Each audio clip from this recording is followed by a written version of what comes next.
안녕하세요. 사연 읽어주는 남녀입니다. 오늘도 와주셔서 감사드리며 그럼 오늘의 사연 바로 시작하겠습니다. 돌려줘. 그러지마. 돌려달라고. 그래, 돌려주라. 야, 아이 정확하게 맞춰. 알았지? 다음 순간 경수는 시뻘건 국물을 뒤집어 쓴 채 꼼짝도 못하고 서 있었어요.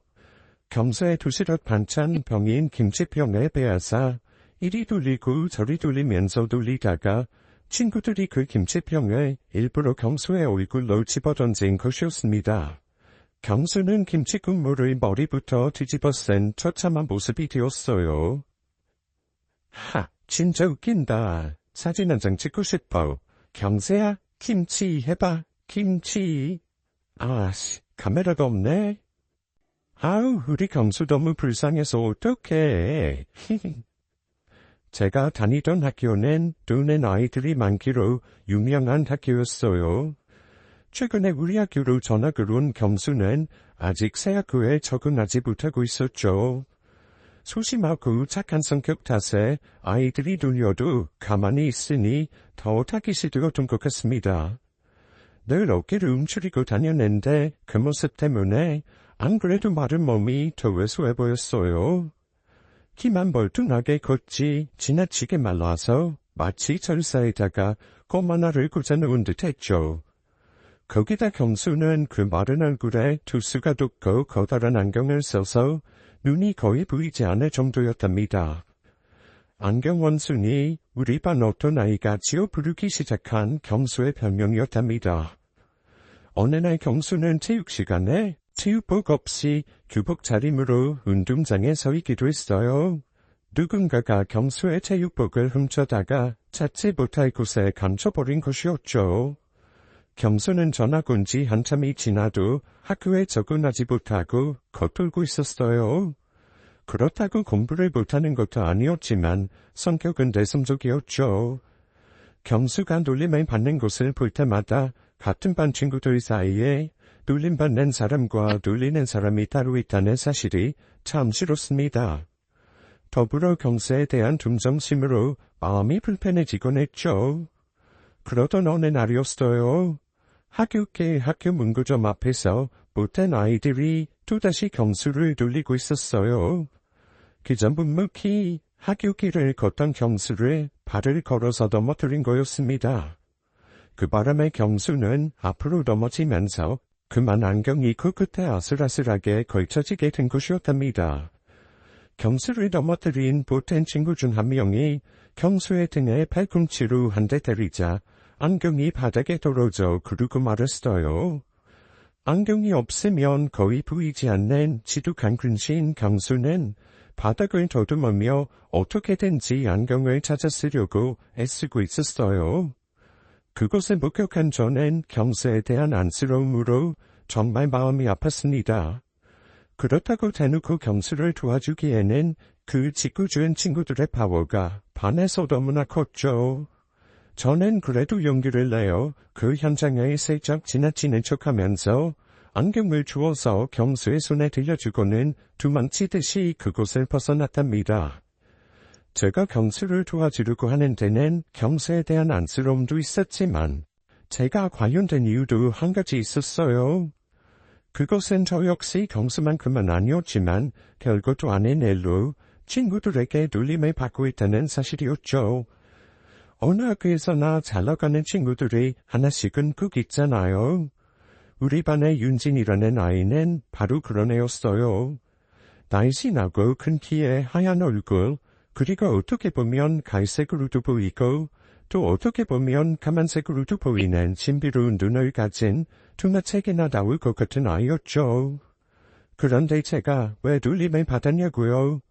윤진이와 키와 몸매가 거의 똑같다는 사실 때문이었습니다.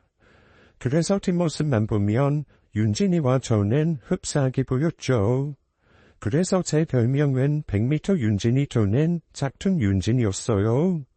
멀리서 보면 얼굴은 잘 안 보이니 윤진이로 착각하는 애들이 많아지면서 그런 별명이 붙게 된 거죠. 하루는 이런 일도 있었습니다. 저는 학교 도서관에서 책을 고르는 중이었어요. 그땐 누가 제 어깨를 주심이 툭툭 두드리더라고요. 저기 윤진아, 할 말 있는데 잠깐 시간 좀. 놀라서 뒤를 돌아보았더니 옆반의 한 남자애가 제게 초콜릿이 가득 담긴 선물 상자를 제 품에 들이밀었고 저는 얼굴에 그 상자를 받고 말았어요. 그날이 발렌타인데이였거든요. 마치 고백이라도 하려는 듯한 그 남학생은 제 얼굴을 보더니 경악스럽다는 얼굴로 변하기 시작했습니다. 드디어 그의 입에서 욕설이 튀어나오기 시작했죠. 아우씨 깜짝이야 뭐였냐? 야 미쳤어? 네가 뭔데 이걸 받아? 고백하기도 전에 표정 탔네. 야 내놔. 이거 윤진이 주거든. 아우씨 기분 개더러워졌네. 그 뒤에 또 다른 남학생은 깔깔대며 웃기 시작했고 저는 그제서야 무슨 상황인지 알 수 있었어요. 윤진이를 좋아하던 남학생이 고백을 하려고 했던 거였죠. 그런데 장난기 많은 다른 남학생이 도서관에 있는 저를 보고는 윤진이가 도서관에 있으니 가보라며 알려준 거였어요. 이 소문은 순식간에 학교에 퍼져나갔고 저는 그걸로 한동안 놀림감이 되었습니다. 윤진이보다 얼굴이 못나고 못생겨서 받는 놀림이었기에 기분이 썩 좋진 않았어요. 그것 때문에 자신감도 떨어지고 윤진이에게 피의심마저 생겨버렸죠. 그래서 경수에게 dum정심이 생겨 알게 모르게 뒤에서 경수를 좀 챙긴 거였어요. 안경을 주어주니라며 학교 사물함에 손수건을 넣어주기도 했죠. 누군가는 그런 친구에게 손을 내밀어 줘야 한다고 생각했으니까요. 그러던 어느 날이었습니다. 경수가 윤진이에게 적극적으로 관심을 표하기 시작했어요. 윤진이 주변에 자리 잡고 앉는 것은 물론이고 윤진이 책상 서랍에 몰래 초우유 같은 음료를 가져다 놓기도 했죠. 그러다 보니 자연스레 소문이 퍼졌어요. 경수가 윤진이를 좋아한다고요. 경수는 그렇게 놀림을 받으면서도 윤진이에 대한 관심을 보였고 그런 관심은 지치지도 않는 것 같았어요. 그런데 윤진이는 그런 경수의 관심에 철저한 무반응으로 대응하고 있었죠. 실탄의 낭갈진 한마디보다 사람의 투명인간 취급하는 그 무반응이 경수를 더욱 초라하게 만들었어요. 그렇게 제게는 쉽지 않았던 고등학교 시절이 끝나고 많은 아이들이 각자의 적성 또는 성적에 맞는 대학교를 정해서 진학했죠. 그리고 윤진이가 대학교에 들어가는 대신 연예기획사에 들어갔다는 소식이 들려왔어요. 저는 중상위권 정도의 성적을 유지하고 있었는데 대충 성적에 맞춰 서울에 있는 대학교에 진학할 수 있었죠. 그런데 학교에 들어가서 저는 정수가 저와 같은 학교에 진학했다는 것을 알게 되었습니다. 우리가 나온 고등학교는 지방의 소도시에 있는 학교였어요. 아주 큰 대학교는 아니었지만 대부분은 서울 출신 학생들이 많았던 학교에서 제가 아는 사람이라고는 경수밖에 없었어요. 경수는 아닐수록 참 마음에 맺히는 구석도 없고 그네진 것도 없는 착한 아이였답니다. 체육복을 숨긴 아이가 누군지 뻔했어도 그걸 선생님께 일러 바치는 일도 없었어요. 김치국물과 때로는 유리병이 깨져 피를 같이 뒤집어 쓰고도 그걸 부모님께 말하지 않는지 부모님이 학교로 찾아오시는 일도 없었죠. 대학교에 오자 경수와 저는 키차간에 아는 사람이라곤 서로밖에 없는 사이라서 친하게 지내게 되었어요. 고등학교 때와는 달리 그렇게 착한 경수를 알아보아주는 친구들이 늘어났습니다. 경수는 열심히 공부에 전념하는 성실한 대학생으로 4년을 보냈어요. 마음을 터놓고 얘기하는 사이가 되자 서로의 집안 사정에 대한 이야기도 하게 되었죠. 저는 경수와 여러 가지 이야기를 나누다가 경수가 그렇게 내성적이고 소극적인 아이가 된 이유를 알게 되었어요. 고등학교에 다닐 때는 몰랐지만 경수의 아버지는 작지만 꽤 튼실한 기업의 대표였답니다. 고등학생일 때 경수는 그런 이야기를 친구들에게 굳이 말하지 않는 아이였어요. 담임선생님 정도나 겸수의 집안에 대해 알고 계셨다고 하더군요. 거기에 어머니는 겸수를 낳으실 때부터 지금까지도 몸이 약하셨다고 했어요. 병치레를 하시느라 집안에서 어머니가 결정하실 수 있는 일은 거의 없었다는 것이었죠. 자연히 아버지의 위세는 겸수의 집에서도 친척들 간에도 대단한 것이었다고 하더군요. 말씀 한마디 한마디가 모두 권위적인 명령이었고 그 말씀에 토를 다는 사람은 아무도 거의 없었다네요. 겸수 역시 그런 집안 환경에서 아버지의 위세에 눌리고 몸이 약하신 어머니의 적극적인 보살핌을 받고 자라지 못한 탓에 내성적인 성격을 가지게 되었다고 했습니다. 거기에 태어날 때 경수는 비수가였다고 했어요. 키는 나이에 맞게 자랐지만 정말 허약해 보이기 이를 데 없었죠. 그런 경수가 군대에 다녀오고 나서 완전 다른 사람이 되어 나오더군요. 경수는 강원도 산골로 군대를 다녀왔습니다. 너무 멀어서 면회를 가보진 않았지만 이문 편지는 꽤 여러 번 써주곤 했죠.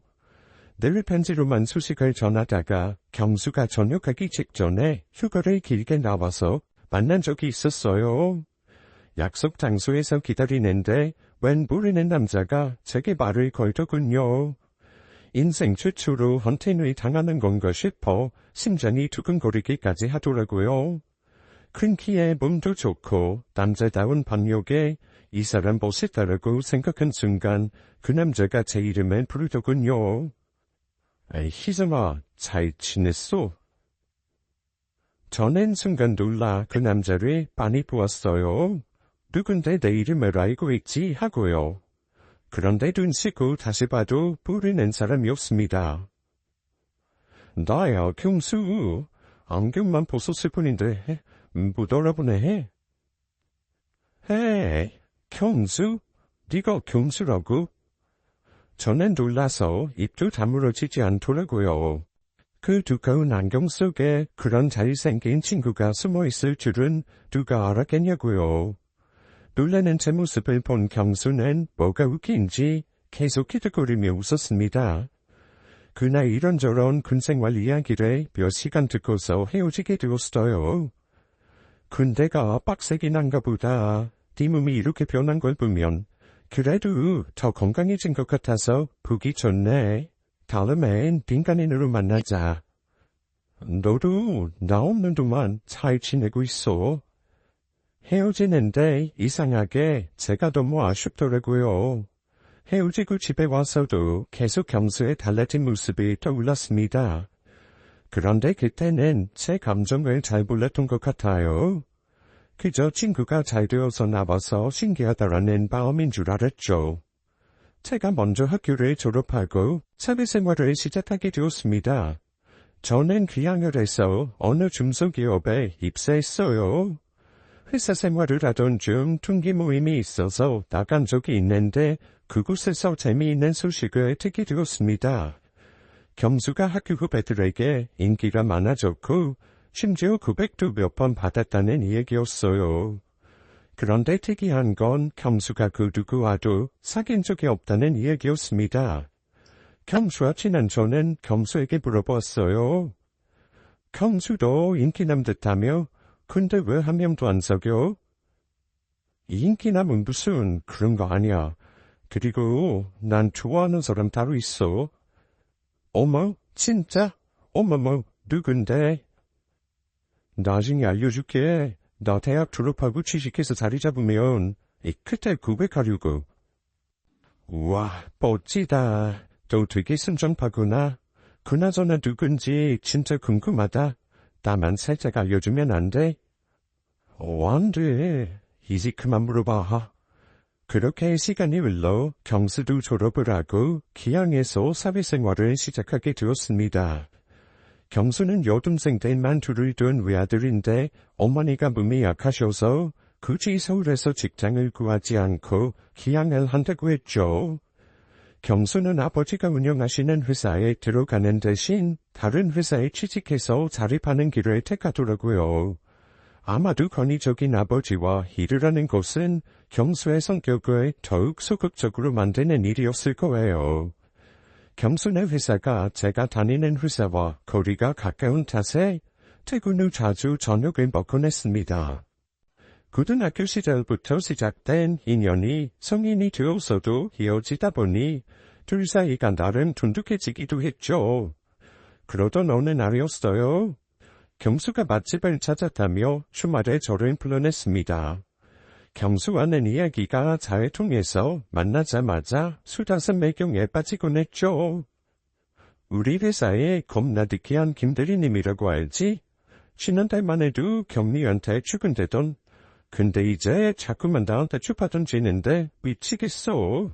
이러다가도 눈 마주치면 윙크하고 난리도 아니야. 불편해 죽겠어. 넌 그 사람 어떤데? 싫지. 그 사람 뒤에서 은근 다른 사람 괴롭히고 남의 금쪽 가로채는 거 보면 인성도 별로인 것 같아. 난 그런 사람 딱 별로야. 그럼 그런 사람이 뭐 건드리게 남친을 만들어. 내가 이번 주에 진짜 괜찮은 남자 소개시켜줄까? 우리 회사 사람인데 인성도 착하고 뭐 키도 크고 다 괜찮아. 진짜? 잘생겼어? 내가 볼 때 잘생겼는데 네가 볼 땐 어떤지 모르지.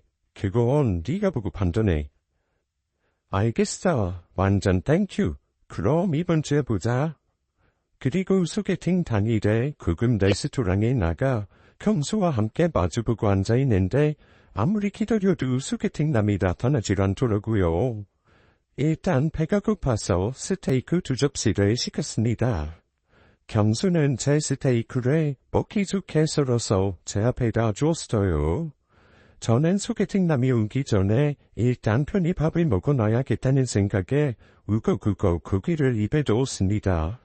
그리고 입에 고기를 가득 채로 이야기했어요. 이성어다. 왜 아직 안 오지? 먹고 얘기해. 근데 여기 고기 진짜 맛있다. 그래? 난 맨날 이런 것만 먹고 살고 싶어. 그렇게 살게 해줄게. 어떡해? 이정아, 사실 나도 좋아해. 우리 결혼 전제로 사귀자. 푹. 저도 모르게 고기를 뿜어냈고 경수는 아무렇지 않다는 듯 차분하게 제가 흘린 음식들을 치우고 입까지 닦으라고 티슈를 건네었습니다. 경수가 오래전부터 좋아한 사람이 바로 저라고 했습니다. 설마 군대 다녀오고 나서부터? 아니, 훨씬 전부터. 그럼 대학 다닐 때? 아니, 더 전부터. 이상하다. 고등학교 때는 아닌데. 맞아. 내가 실수한 것뿐이지. 알고 보니 경수가 윤진이를 좋아했던 것은 윤진이가 저라고 착각했기 때문이라고 했어요. 눈이 나쁜 경수가 그럴 수도 있었겠다 싶었죠. 아무튼 제가 경수에게 내민 손길에 저를 마음에 두기 시작했다고 하더라고요. 네, 저를 윤진이로 알고 착각했다는 말만 들어봤지 윤진이를 저로 착각했다는 말은 처음 들어봐서 기분이 참 묘하더군요. 뭐 나쁘진 않았습니다. 친구로만 생각했던 경수의 고백이 좀 당황스러웠지만 그래도 제 마음속에 경수가 남자로 인식되었던 것인지 저는 경수와 자연스럽게 만나게 되었어요. 경수를 오랫동안 봐와서 알았지만 경수는 착한 데다가 참 다정다감하기도 했습니다. 심지어 저를 좋아하니 저를 해바라기처럼 바라봐주더군요. 도시락을 직접 싸우기도 하고 비 오는 날이면 제 회사 아래에 늘 경수가 서 있곤 했어요. 제가 야근하는 줄도 모르고 몇 시간이고 기다리기도 했고요. 그런 경수를 안 좋아할 수가 없었죠. 오는 길에 꽃이 비더라. 너를 닮은 백탑꽃하고 한개꽃이 있어서 만들어왔어. 경수가 내미는 꽃다발을 한겨울 공원에서 받았어요. 꽃다발의 아래쪽 손으로 잡을 수 있도록 포장된 곳이 따뜻했습니다. 경수의 손에 옮기려니 생각했는데 집에 와서 꽃들을 화병에 꽂기 위해 펼쳤을 때 작은 손난로와 쪽지가 눈에 띄었어요. 출퇴근할 때 손 시릴까봐 꼭 들고 다녀. 저절로 미소가 지어졌어요. 경수야, 내가 네 안경 주워주게 정말 잘한 것 같다. 그게 무슨 말이야? 안 그럼 네가 나 좋아할 리도 없었잖아. 심지어 지금만도 이렇게 멋있어지고 잘생겨졌는데. 무슨 소리야. 너가 얼마나 괜찮은 사람인데. 아마 그 일 아니었어도 나는 대학 다니면서도 라는 사람 겪으면서 좋아했을 거야. 희정아, 자신감을 가져. 너 꽤 매력 있는 사람이야. 경수는 한치의 망설임도 없이 저를 사랑할 수밖에 없었을 거라고 이야기해 주었습니다. 게다가 고등학교 시절 무너진 제 자존감마저 세워주었죠. 순조로운 연애는 자연스럽게 결혼으로 이어졌습니다. 부모님은 착한 성품에 잘생기기까지 한 경수 모습에 무척 좋아하시더라고요. 흔쾌히 저희 결혼을 허락하셨죠. 시댁이 될 경수의 집에도 인사를 위해 찾아갔습니다. 그의 부촌이라고 알려진 곳에 있는 경수의 집. 경수네 집은 제 생각보다 훨씬 부유해 보였어요. 그런데 경수의 어머니, 즉 제 시어머니 되실 분은 이미 들은 대로 많이 여위고 허약해 보이셨답니다. 그렇지만 참 인상이 좋은 분이었어요. 처음 찾아간 며느리감인 저를 마치 우리 대해온 딸같이 대해주셨죠. 손을 꼭 잡고 반가워하시더라고요. 어머님은 저를 참마음에 들어하셨고요. 결혼 전에 여러 번 경수의 집에 드나들면서 시어머니 되실 분과 많은 이야기를 나눌 수 있었습니다. 제가 경수에게 들어서 이미 알고 있는 이야기, 시어머니가 몸이 아파 경수를 저체중아로 낳으셨다는 이야기도 어머님으로부터 직접 들을 수 있었어요. 외아들이니 시집살이를 해야 하나 하는 걱정도 되긴 했습니다. 왜냐하면 그냥 어렵게만 느끼면서 인사를 드린 시아버님 되신 분이었지만 겉으로도 권위적이고 다른 사람들이 부리는 일에 익숙하신 그런 분으로 보였거든요. 하지만 시어머니 되실 분은 참 마음에 들었답니다. 그래서 시집살이를 하게 되더라도 받아들일 수 있을 거라고 생각하고 있었어요. 하지만 경수의 어머니가 당신이 몸이 약해 며느리가 고생될 것이라고 오히려 우리를 데리고 사는 곳에 반대하셨다고 하더군요. 경수네 집에서 둘이 살기에는 좀 큰 전셋집을 마련해 주셔서 우리는 남루하지 않게 신혼살림을 시작할 수 있었습니다. 시집살이까지 각오를 했던 저는 결혼을 해서도 계속 회사에 다녔어요.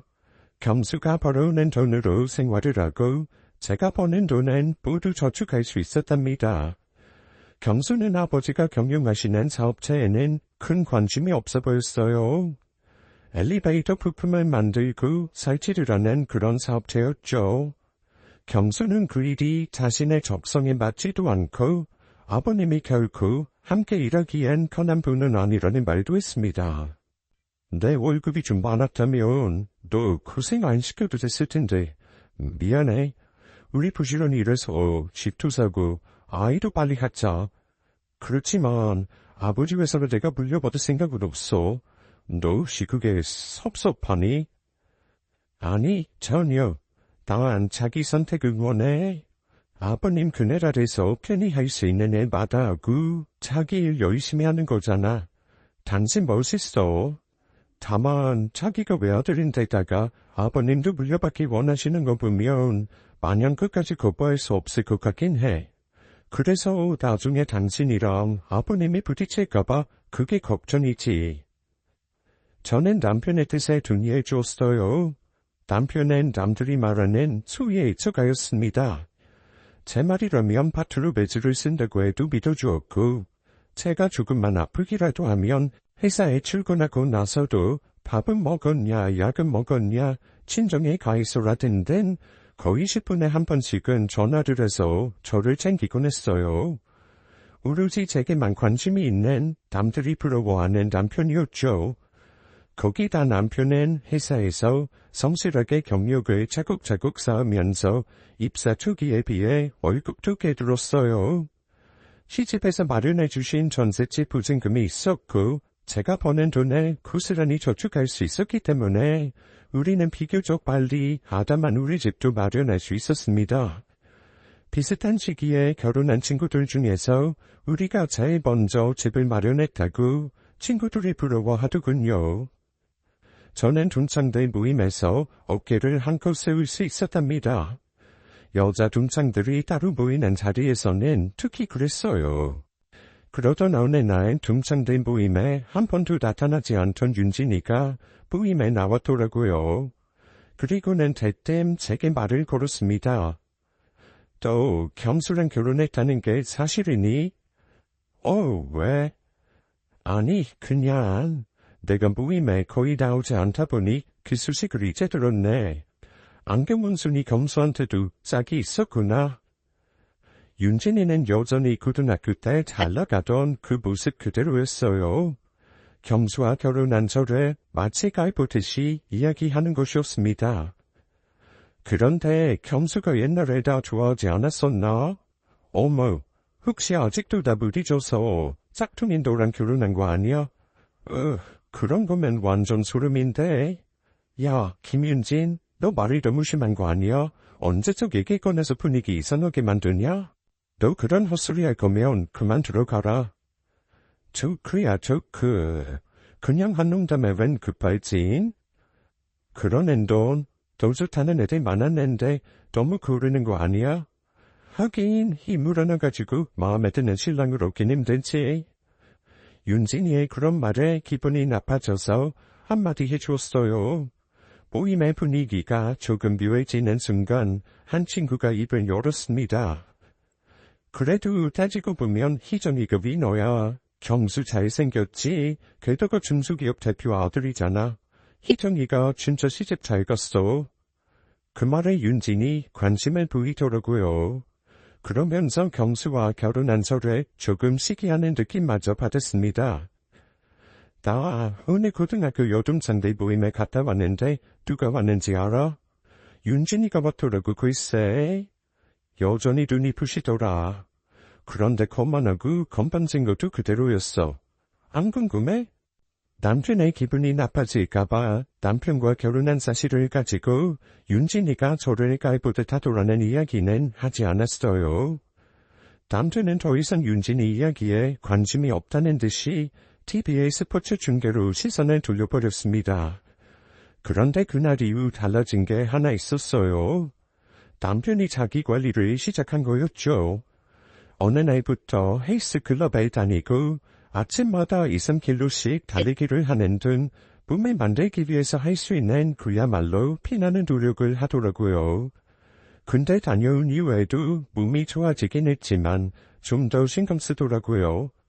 그동안엔 컨택트 렌즈를 껴왔는데 큰맘 먹고 다색 수술을 받기도 했습니다. 남편은 더 이상 안경 원숭이가 아니었죠. 오히려 지나가면 한 번쯤 돌아볼 만한 매력 있는 남자가 되어 있었어요.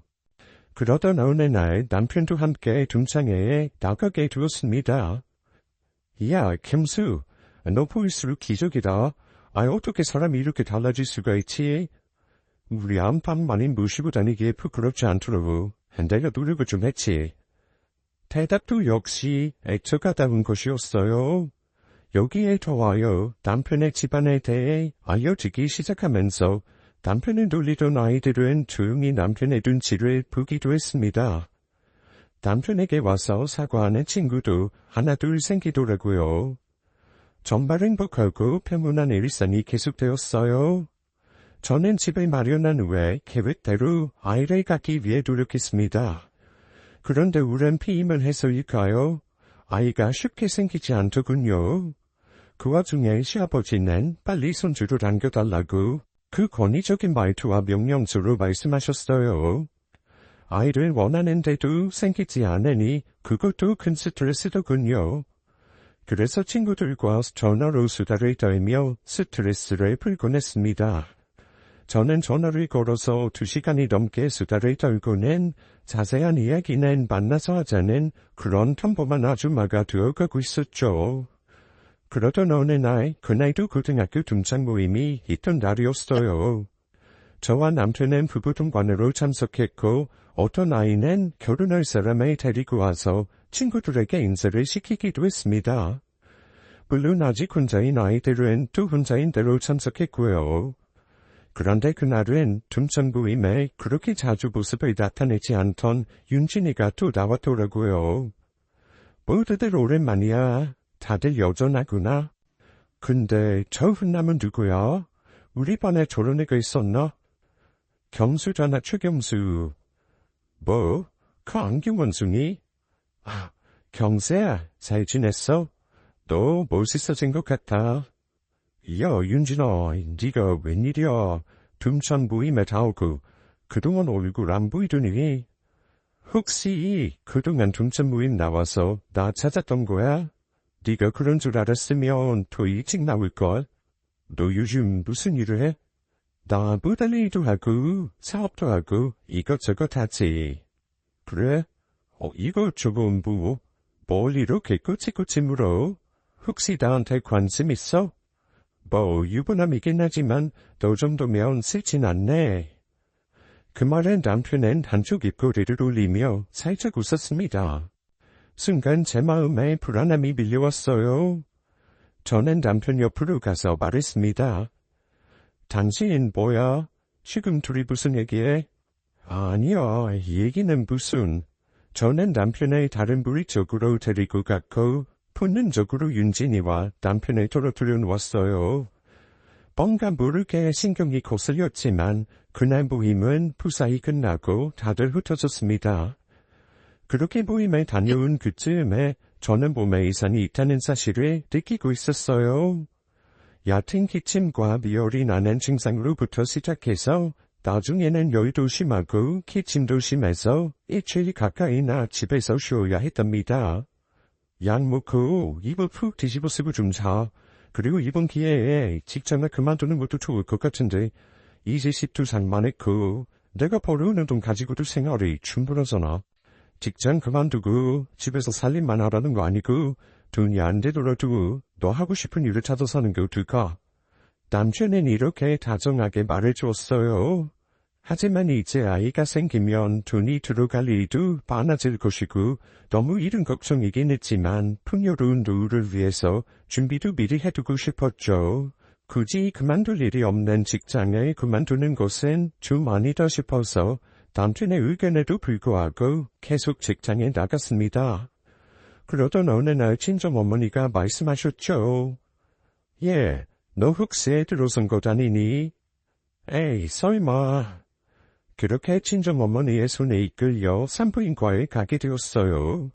그런데 그렇게 아무 생각 없이 가게 된 산부인과에서 저는 제가 임신한 지 이미 3개월이 넘었다는 것을 알게 되었답니다. 기다리던 첫 아이라 들듯이 기뻤어요. 그러다 임신이 된 날짜를 따져보다가 임신 2기에 독한 감기약을 먹었다는 것이 우선 마음에 걸렸죠. 아무튼 그런 걱정을 임신 10개월 내내 떨쳐버릴 수가 없었어요. 그렇게 출산하게 되었죠. 그런데 정말 바로 그 감기약 때문이었을까요? 저는 제 일생에서 가장 슬픈 일을 겪게 되고 말았답니다. 사산이었어요. 사흘간의 생후 끝에 낳은 아기, 태어났을 때 아이는 이미 숨이 끊어진 상태였습니다. 시어머니의 탄식이 제일 먼저 제 귀에 와서 꽂혔어요. 아이고, 이게 무슨 일이냐. 아가, 얼마나 마음이 아프겠니. 너무 마음 쓰지 말아라. 그 아이의 운명이겠지. 세상엔 마음대로 되지 않는 일들도 많단다. 그러니 마음 상해서 뭉클나지 않도록 조심해라. 당장 직장 그만두라. 아이고 그리고 집에서 쉬면서 손주부게 해줄 생각이나 해. 시어머니와 달리 시아버지는 여전히 권위적인 말투로 말씀하셨어요. 아이의 죽음, 아이의 엄마만큼 슬픈 사람이 세상에 어디 있겠어요. 그런데 시아버지가 그렇게 말씀하시니 마치 제가 죄인이 된 것 같더라고요. 그리고 가책도 컸습니다. 몸이 나른한 초기 감기 같은 증상을 처음 느꼈을 때 바로 산부인과에 가지 않았니? 그리고 심한 감기에 걸렸을 때 제대로 알아보지도 않고 독한 약을 먹은 일도 심하게 후회가 되었어요. 산부인과 다 된 나갈 때 아기를 품에 안고 나가는데 저는 그냥 빈몸으로 나와야 했습니다. 태어나도 나이도 어찌나 서럽던지요. 남편과 친정부모님이 그런 소리를 달랬고 시어머님의 따뜻한 말씀도 위로가 되었죠. 하지만 시아버지의 말씀은 저에게 약간의 스트레스였고 무엇보다 첫 아이들의 그렇게 이른 슬픔을 잊기 위해서라도 빨리 둘째 아이를 가지기 위해 노력했어요. 이런 우리의 바람을 아는지 그 둘째 아이가 생겼답니다. 첫 아이를 사산했다는 이야기를 듣고 나더니 의사는 한번 그런 경험을 하게 되면 습관성 사산이나 유산이 되는 경우도 있다면서 세심한 추이를 당부하더군요. 저는 곰곰이 생각하다가 결국 회사를 그만두었어요. 그리고 집에서 오롯이 건강한 아이를 출산하기 위한 노력을 다 했죠. 이번엔 그 건강한 아이를 낳겠다는 결심으로 10개월 동안 몸이 죽도록 아파도 약은 거들떠 보지도 않았어요. 좋아하던 커피조차 단 한 모금에 입에 대지 않았답니다. 친정에서도 조바심이 대단하셔서 제가 가능하면 움직이지 않도록 살림을 거의 도맡아 해주다시피 하셨어요. 남편이 임신 기간 동안 저를 위해 보여준 행동은 정말 책으로 한 권을 써도 모자랄 지경이었답니다. 좋다는 음식을 매일 싸들고 들어왔고 아무리 한밤중이라도 제가 먹고 싶다는 음식을 틀림없이 사오기도 했어요. 비싼 에어컨까지 마련하면서 제가 덥지 않게 지낼 수 있도록 배려하기도 했죠. 시어머니의 정성도 어지간하셨답니다. 저에게 좋다는 것은 무엇이든 보내주셨어요. 그리고 시어머니는 무엇보다도 지난 일을 제 탓이 아니라는 것을 알려주시려고 노력하셨습니다. 그런 시어머니의 배려도 10개월을 편하게 보낼 수 있는 활력소가 되었죠. 10개월을 거의 두어서 보내다시피 하면서 친정 어머니가 만들어주시고 시어머니가 보내주시는 정성 가득한 음식만 먹다 보니 살이 무섭게 찌기 시작하더군요. 살은 아이를 낳고 빼면 될 일이었고 저에게는 후선 아이를 무사히 출산하는 게 제일 중요한 일이었습니다. 살 너무 찌는 거 아니야? 건강에 안 좋아. 운동도 좀 해야 출산도 쉽다던데 괜찮을까? 이번엔 처음부터 제왕절개로 나올 거야. 지난번에 산토니 우리 갔을 때 아마 아이도 힘에 겨웠을 거야. 그게 마음에 걸려. 의사도 제왕절개에 반대하지 않았고. 저는 오로지 아이들 건강하게 낳을 생각밖엔 다른 생각은 하지 않고 10개월을 지냈어요. 어쨌든 시간은 흘러서 10개월이 지났고 저는 이번에야말로 건강한 아들을 출산할 수 있었습니다. 학수고대하던 아이가 드디어 건강하게 태어난 것이었어요. 시어머니는 편찮으신데도 불구하고 굳이 미역국을 끓여가지고 찾아오셔서 다정한 말씀으로 저를 치하하셨습니다. 아가, 얼마나 고생이 많았니? 이렇게 우리 집안의 장손을 보게 해줘서 정말 고맙구나. 몸조리 잘해야 한다. 아이 낳았을 때 마음이 편치 않거나 몸 고생하면 뼈에 바람 들어 평생 고생하게 돼. 아마도 남편의 저체중아로 나왔을 때를 생각하며 하시는 말씀 같았어요.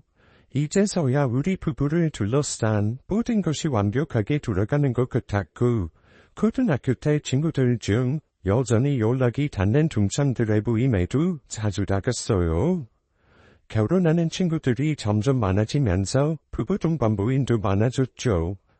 저는 이제 아이가 달린 완전한 전업주부가 되었습니다. 알뜰 살뜰 아이를 키우며 집안 살림만 하는 것도 그렇게 재미없는 일은 아니더군요. 남편은 성실하게 회사에 다니고 있었고 아이도 건강하게 잘 자라주었어요. 그러던 어느 날 케이블 TV 홈쇼핑 방송에서 그다지 반갑지 않은 얼굴을 보게 되었답니다. 홈쇼핑에서 모델 일을 하고 있다고 하더니 한 여성 우리를 파는 홈쇼핑 프로그램에 윤진이가 스쳐 지나가더군요. 남편과 함께 TV를 보고 있던 중이었어요. 윤진이는 여전히 예쁘더라고요. 우리도 이제 나이를 먹어서 30대 후반으로 접어들고 있었는데 윤진이는 여전히 20대에 머무르는 것 같은 외모였습니다. 하긴 홈쇼핑 모델인데 메이크업으로 커버했겠지 싶은 생각도 들었지만요. 윤진이가 화면에 스쳐 지나갈 때 남편은 아무 말 없이 텔레비전을 응시하고 있더군요. 여보, 윤진이 나왔네. 남편의 아무 대답이 없더라고요. 아, 그러네, 여전하네. 이런 식의 자연스러운 대답이 따라 나와야 했죠. 그런데 남편은 아무 말이 없었어요. 약간 찜찜한 순간이 지나고 저는 일어서다가 얼핏 거울에 비친 저를 보았습니다. 아이를 낳을 때 찐살이 빠지지 않고 그대로였어요. 비록 슬쩍 스쳐 지나갔지만 TV 화면에서 본 윤진이와 저 같은 여자로서 아니 같은 사람으로서 정말 비교할 수 없을 정도였죠. 그 순간 저 스스로에 대한 혐오감이 갑자기 솟구치더군요. 나 살도 많이 쪘지. 내일부터 운동해서 빼기 시작할 거야. 아니면 전문적으로 관리해주는 데를 찾아가 볼까? 갑자기 웬 살타령이야. 건강에 문제가 될까 걱정이긴 하지만 아픈데 없잖아. 그러면 좋지. 신경 쓰지 마. 그런데 제가 고등학교 때 윤진이와 뒷모습이 비슷하다는 이유로 놀림을 받던 그때의 서러운 감정이 갑자기 되살아난 것은 왜일까요? 윤진이 때문에 놀림을 받던 일종의 피해의식 같은 것이 마음속에서 다시 솟아오르는 것을 깨닫지 않을 수가 없었답니다. 다음 날부터 저는 잠을 줄이고 새벽같이 일어나서 tum내 개천가를 뛰기 시작했죠. 윤진이라는 존재가 다시 제 머릿속에 각인되고 있었던 것이었어요. 그런데 개천가를 그렇게 뛰어도 살은 빠지지 않더라고요.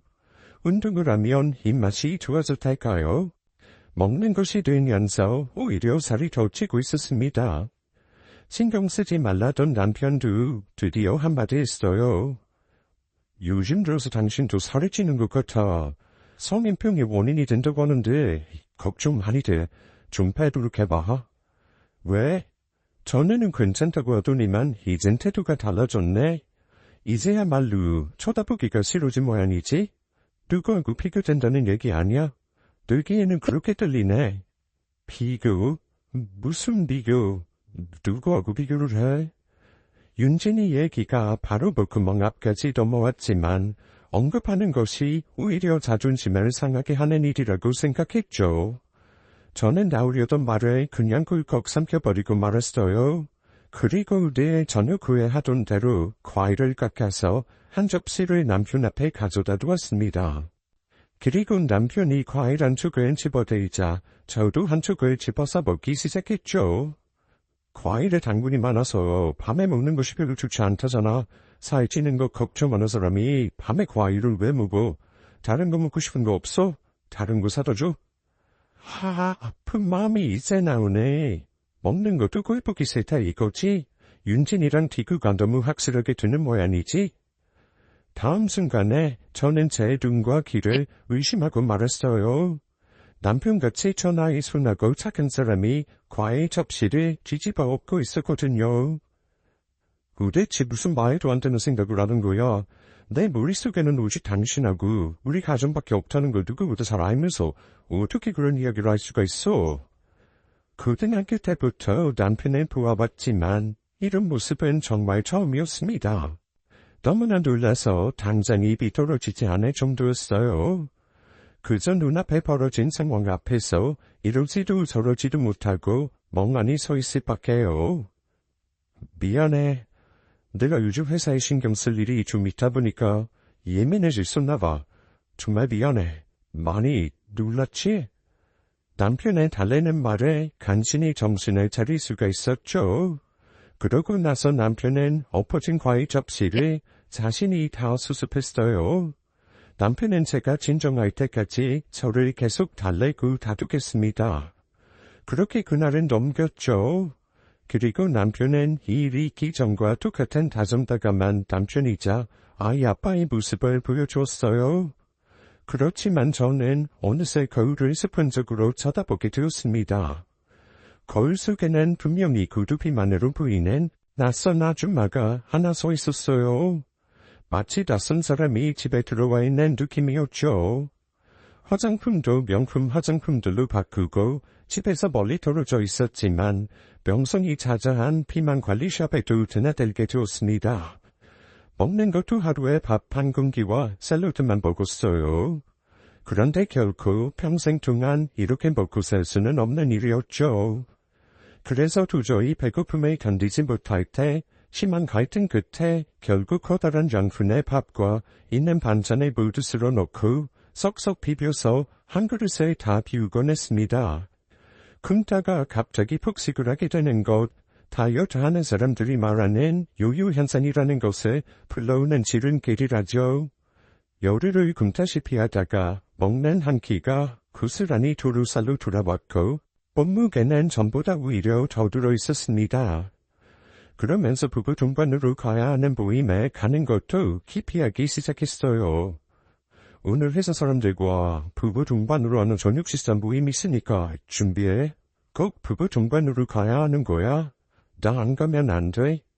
다들 같이 오는데 내가 호랍이도 아니고 어떻게 혼자 가. 같이 가야 되는 모임이야. 준비하고 있어. 저녁 때 모시러 올 테니까 같이 가자. 알았지? 사실 냉정하게 생각해보면 남편이 제가 살이 찌고 얼굴 모습이 변하기 전과 다르게 대하고 있는 것은 아니었어요. 제 마음에 제가 만들어 놓은 벽이었다고 해야 할 것 같아요. 저는 정말 가기 싫었지만 어쩔 수 없이 부부 동반으로 가야 하는 부인들에 참석하곤 했습니다. 나가보면 같이 온 다른 부인들은 모두 날씬하고 예뻐 보이더군요. 저는 심리적으로 더욱 위축되었습니다. 그리고 고등학교 때의 경수, 지금의 내 남편 또한 안개 원숭이라는 별명을 가진 그런 사람이 아니었죠. 마치 허물을 벗고 새로운 사람으로 태어난 것 같은 멋진 모습과 저의 모습이 대비되면서 나란히 앉아있는 게 미안하고 창피해지기 시작했어요. 저를 모시고 다니기에 부끄럽지 않도록 노력을 했다던 사람, 그 사람에게 제가 결국 부끄러운 사람이 되는 것은 아닐까 싶은 생각도 들었습니다. 어떻게 생각해보면 아무것도 아닌 일에 저 혼자만 두심투사하는지도 모를 일이었어요. 그래도 그 열등감은 없어지지 않더라고요. 그럴수록 더욱 외모를 가꾸는데 많은 돈을 들였습니다. 친정에서도 그 사실을 아시게 되었어요. 그렇게 나이들에서 결혼한 지 얼마 안 돼서 집까지 장만하던 애가 요즘 도대체 왜 이러니?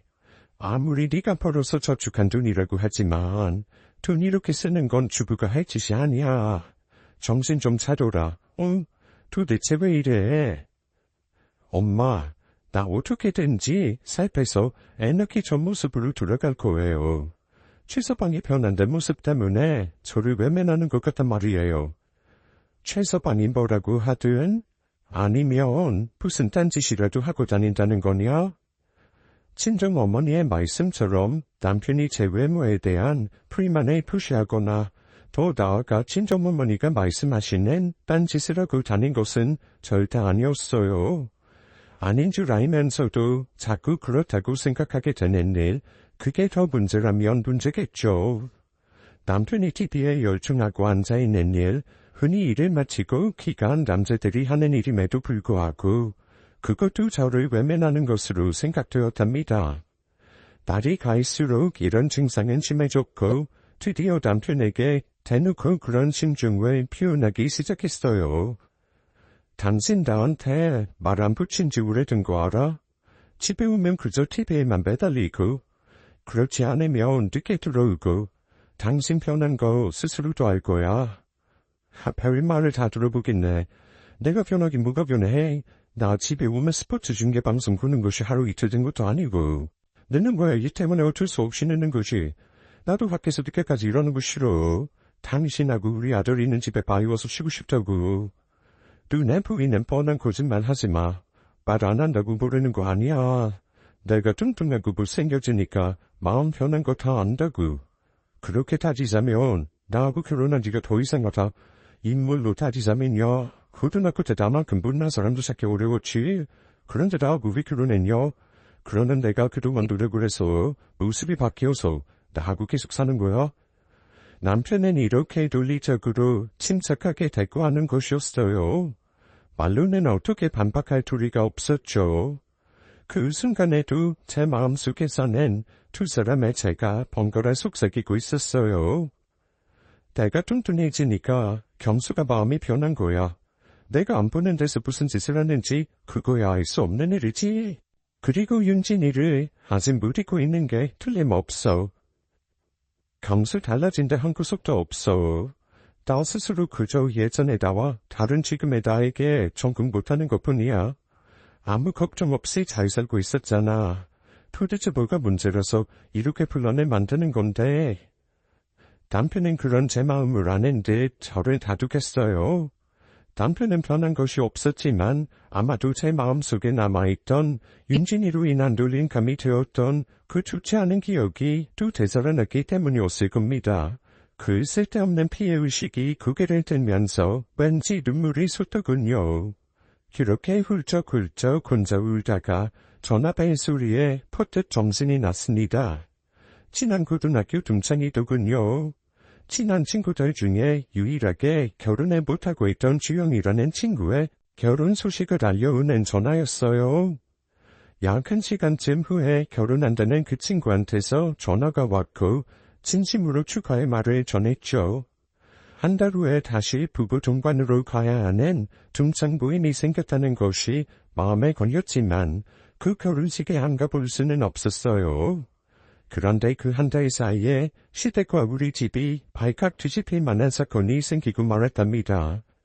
권위적인 성품의 다혈질이신 시아버님께서 어느 날부터 머리가 무겁다고 하시더니 갑자기 쓰러지신 거였어요. 아버님의 용태는 생각보다는 나빠 보이지 않으셨지만 의사의 말대로 혈압이 불규칙하시니 절대 안정하시는 것이 좋겠다는 것이었습니다. 내가 당장은 회사를 운영하는 것이 힘들 것 같아. 애빈이가 아무리 싫어도 가업을 이어라. 다른 말할 생각하지 말고. 아이 애비 명령이다. 멀쩡한 아들이 있는데 내가 아프다고 해서 다른 경영자를 채용하는 것이 마음이 놓이지 않는다. 이번에야말로 애비지가 회사에 아주 들어앉으라. 네, 권위적으로 말씀하시는 시아버님의 말씀, 그리고 상황이다 보니 남편도 더 이상 아버님의 사업을 물려받는 일을 피할 수만은 없게 되었어요. 더구나들 당신의 뜻을 내세우지 않으시고 우리 부부의 마음을 잘 헤아려주시던 시어머니까지도 아버님의 이 말씀에는 반대 의견을 말씀하시지 않으셨답니다. 오히려 남편을 선택하셨죠. 아버님의 상태가 좋아질 때까지만이라도 회사 일을 맡으라는 말씀이셨어요. 어머님까지 이렇게 나오시는데야 남편도 더 이상 어찌할 도리가 없었던가 봐요. 아버님과 어머님 앞에서 회사를 맡겠다고 말씀을 드려서 아버님을 안심하시게 한 다음 겸실은 물러나왔죠. 그 뒤어 남편은 오래 다닌 회사에 사직서를 내고 아버님 회사로 들어갔답니다. 남편은 회사를 이끌어 가는데 정신이 없었고 저는 저대로 그런 남편을 뒷바라지 하는데 정신이 없는 상태로 한 달여가 지나서 고등학교 동창 주영이의 결혼식 날이 되었습니다. 결혼식장에 들어서니 이미 많은 하객들이 와서 북적이고 있더라고요. 이 친구 저 친구하고 반갑게 인사를 나누고 우리 부부도 자리에 앉았어요. 그리고 언제나 이렇게 저렇게 저를 불편하게 만드는 윤진이도 결혼식장에 나타났죠. 검은색 정장에 하늘하늘한 버플러를 목에 두르고 있었어요. 별로 반갑지 않은 아이였고 옷도 검은 옷을 입고 있었지만 그래도 여전히 빛이 나더군요. 사람들 눈이 모두 윤진이 쪽으로 쏠렸죠. 일부러 검은 옷을 입은 것 같았어요. 결혼식에서는 신부가 돋보여야 하니 말이에요. 그런 예의 정도는 알고 있네라고 생각했죠. 결혼식이 끝나고 사진부터 찍은 후에 피로 현장으로 향했습니다. 그리고 유쾌한 농담들을 주고받으면서 신랑 신부가 오기를 기다렸고 그 뒤에 신랑 신부가 친구들에게 인사를 하기 위해 피로 현장으로 들어왔어요. 친구들과 이런저런 일상적인 대화를 이어나갔어요. 윤진이는 남편 옆에 딱 붙어 앉아서 마치 저라는 존재를 잊은 듯 음식을 이것저것 권하기도 하고 둘만의 건배를 전하기도 했습니다. 그리고 다음 순간 저를 정말로 화나게 하는 말 한마디가 들려오더군요. 경세야, 너 회사 물려받았다면서? 이제 회사 대표겠네. 뭐 그렇게 됐어? 네 능력에 도도히 집안 레벨에 희정이는 좀 안 어울린다. 나 정도는 돼야 어울리지, 안 그래? 김윤진, 적당히 해라. 아까부터 자꾸 치근덕 거리는데 나 지금 되게 불편하거든. 뭐, 치근덕? 희정이 눈치 보여서 그래? 경세야, 근데도 설마 나 때문에 일부러 희정이랑 결혼한 거니? 건 대신 다 뭐 그런 것처럼? 정말 듣지 않을까? 너 취했냐? 아니면 또 기병 있어? 희정이가 무슨 검 대신 닭이야? 나한테 김윤진 네가 닭이었어, 알아? 그리고 너야말로 검 대신 닭으로 지금 나한테 이러는 거 아니야? 뭐? 우 대표님이랑 뭐 문제 있냐? 내가 아버지 회사 대표 됐다니까 내가 막 대단해 보이고 그래? 우 대표님이랑 만나면서 나한테 이러는 이유가 뭔데? 네 역할을 치면 내가 막 너 좋다고 받아줄 것 같아? 너야말로 검 대신 닭 아니야? 그리고 자꾸 우리 희정이 걸고 이야기하는데 너 진짜 거슬리게 하지 마라. 우 대표님 연출이라도 잡고 있고 싶으면 아참 그리고 너 내 전화번호는 또 어떻게 알아서 자꾸 안 연락하냐? 너 혹시 유부남키로 뭐 그런 거야? 혹시 그런 거면 다른 데 가서 알아봐. 난 너한테 전혀 관심 없으니까. 윤진이의 투발적인 말에 그리고 이어지는 남편의 말에 잔내에 있는 둠상들은 모두 겸하구라고 말했답니다. 그 말을 들은 윤진이 얼굴이 사색이 되었고 빳빳이 들던 고개는 점점 숙여지고 있었어요. 주변에 앉아있던 친구들은 도대체 우 대표가 누구냐며 궁금해하는 눈치였죠. 우 대표, 여자 가르치어가면서 스폰해주기로 유명한데 너도 너무 안심하지 마. 그동안 우 대표 첩 중에 너보다 예쁜 애들도 많았으니까. 첩이라는 말이 그에 꽂혔고 그 순간 윤진이는 자리를 박차고 나가려고 하더군요. 그 순간 남편이 윤진이의 손목을 잡아서 다시 앉혔습니다. 내 얘기 아직 안 끝났어. 김윤진, 앞으로 나한테 2번 다시 연락하지 마라. 나는 너 같은 애 혐오하니까. 그리고 내 와이프는 너랑 비교도 안 되게 착하고 좋은 사람이라서 아무리 네가 뭔 짓을 해도 나는 너한테 관심이 없어. 알아들었으면 그만 가봐. 그제야 남편은 윤진이 손목을 도와주었습니다. 윤진이는 얼굴이 시뻘개진 채로 피로 현장을 나가버렸어요. 주변에 앉아있던 친구들은 흥성흥성했죠. 나중에 알고 보니 윤진이가 남편 연락처를 알아내서 계속 연락한 모양이더라고요. 그런데 남편이 넘어오지 않았던 거고요. 내가 말이 너무 심했나? 그런데 이렇게 안 하면 제가 자꾸 나한테 연락하고 만나자고 하니까 뭔가 좀 충격적인 말이 필요했어. 당신 알지? 나 그렇게 못하는 거. 이거 진짜 나 자신을 지키고 우리 가정을 지키기 위해 어쩔 수 없이 한 거라고. 그리고 당신 앞에서 제대로 행동하는 모습 보여주고 싶기도 했고. 지난번 돈장회에서 윤진이와 만나기 전 남편은 이미 윤진이가 돈 많고 나이 많은 회사 대표에게서 스폰에 받는다는 사실을 알고 있었다고 했습니다. 사업자 나간 골프 모임에서 윤진이의 뒷얘기를 알게 된 거였죠. 오 대표라는 사람이 질이 안 좋기로 유명해서 조심하라는 말을 해주려고 했었다가 그 애를 놓쳤다네요. 그런데 동상의 이후부터 윤진이가 계속 집착스럽게 연락을 하곤 했다더군요. 자기는 떳떳한데 제가 오해할까봐 너무 신경 쓰여서 은근 스트레스를 받고 있었다더라고요. 좋게 이야기해 줄 참이었는데 윤진이가 저한테 하는 모습을 보곤 너무 화가 나서 냅다 질렀다고 했습니다. 남편은 제게 음식을 들어가자며 직접 음식을 떠주기 시작했어요. 접시에 닭가슴살과 샐러드를 담아주는데 마치 다이어트 도시락 같더군요. 진짜 남자도 여자 잘 만나야 돼. 저렇게 굴러먹다가 조신한 척 아무것도 모르는 남자 만날 거 아니야. 진짜 내가 당신 만난 건 행운이라니까. 착하지, 페르시미치. 내가 어떤 결정을 하고 내 편에 서주지. 내 뒷바라지 잘해주지. 안 그래? 그런데 요즘 자기 좀 이상해. 자꾸 외모 때문에 스트레스 받는 것도 그렇고 난 정말 당신이 어떤 모습이든지 상관없는데 그냥 당신이 예전처럼 행복했으면 좋겠어. 그 말 한마디가 그동안 저를 둘러왔던 피해의식을 모조리 깨부셔주었습니다. 저의 자존감은 하늘 높은 줄 모르고 치솟았고요. 아마 세상에서 가장 행복한 사람을 꼽는다면 유럽 어느 왕실의 여왕도 공주도 아닌 바로 저 자신일 거예요. 제가 자신의 일생에서 유일한 사랑이라고 하는 저밖에 모르는 남편이 있는데 세상에 무엇이 부러울까요?